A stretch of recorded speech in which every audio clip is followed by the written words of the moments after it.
Hey folks, welcome back to another video. Today we are looking at question 86, partition list. The way we'll be approaching this problem is by using two dummy list nodes. And one dummy list node will be iterating and adding all of the list nodes that are less than x, and the other list node you'll keep adding list nodes that have a value of greater than or equal to x. And in the end, once we've iterated through the entire linked list, we shall just connect them both. It's a pretty simple problem, so let's jump right in. The first thing we need to do is initialize those dummy list nodes. So let's do that. Dummy1 is new list node. Let's do that for dummy2 as well. And you also, since you need to keep a track of, you need to keep iterating the pointer to the next node as soon as you append something to it. You need something called current1 and current2, which will be assigned dummy1 and dummy2, but you can access the first node using dummy1 in the end. It'll make sense in a second. Let's do that for dummy2 as well. Right. So once we have the setup ready, what we want to do is that we need to have a while loop that says that while head is not equal to null, we shall keep iterating through the linked list. The first thing you need to do is that if head dot value, if it is less than x, you will be doing something. If not, you will be doing something else. So what will we be doing if the value of the current node that we're looking at is less than x?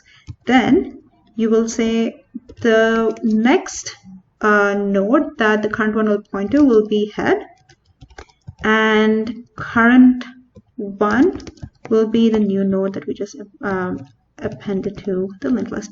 And the reason why now we have dummy1 and dummy2 is because since we keep moving forward with current1, there's no way for us to go back. So since we already have the setup, we can access the first node within that list itself.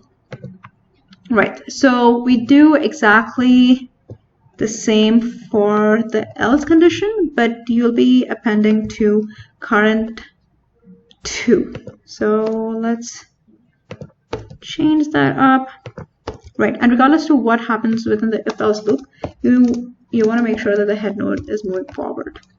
Right, so once you have iterated through all of the list nodes in the list, you need to link them together. So the first thing that you need to do is, so current2.next, this would be the end of the list. So this would, if current2 with current1 would look at 1, 2, 1, 2, and 2, and current2 would actually have 4, 3, and 5.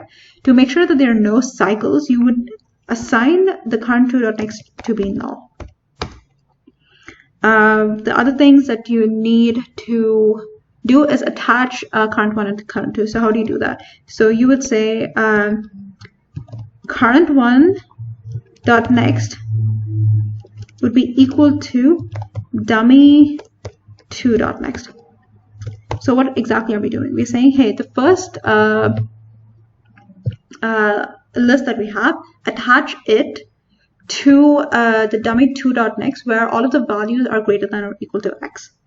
And in the end, what do you need to do? You need to return the entire list. And how can you access that? Using dummy1.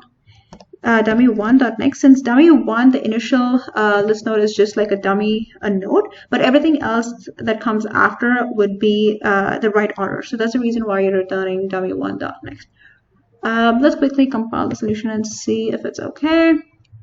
Yeah, the first test case looks okay. Everything else looks okay as well. Awesome. So let's talk about the space and the time complexity.